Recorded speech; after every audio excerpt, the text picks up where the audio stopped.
జగద్గిరిగుట్టలో bus stand సాధన సమితి నేతలు ఆందోళన నిర్వహించారు. బస్టాండ్ ఏర్పాటు చేయాలని డిమాండ్ చేస్తున్నారు. ఎన్నికల్లో బస్టాండ్ ఏర్పాటు చేస్తామని ఎమ్మెల్యే కేపీ వివేకానంద హామీ ఇచ్చి మరచారని ఆరోపిస్తున్నారు.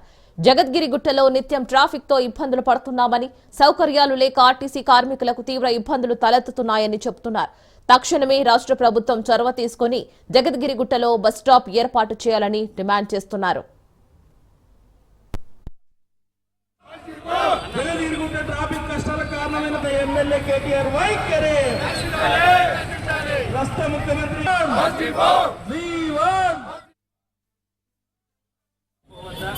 ఏదైతే ప్రజల సమస్యకు ట్రాఫిక్ సమస్యకి అదేవిధంగా బస్ డ్రైవర్లు కండక్టర్లు కూడా రాత్రిపూట 40 బస్సుల పార్కింగ్కి ఇబ్బంది అవుతున్న పరిస్థితి.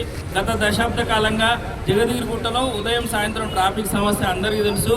అదేవిధంగా ఇక్కడ స్థలం లేకపోవడం వల్ల ఈరోజు బస్సులు 40 బస్సులు జిల్లాల నుండి వచ్చినా కూడా పార్కింగ్ కష్టమై డ్రైవర్లు కండక్టర్లు ఇబ్బంది పడుతున్న పరిస్థితి.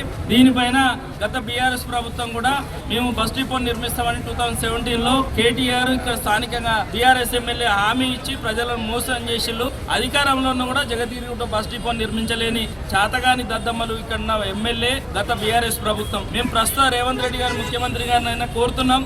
జగద్గిరిగుట్టకు దాదాపు రోజుకు 80 బస్సులు జిల్లా నుండి వచ్చిపోతాయి. ఇది మినీ తెలంగాణ. ఇక్కడ పక్కనే హెచ్ఎండికి స్థలం చాలా ఉంది.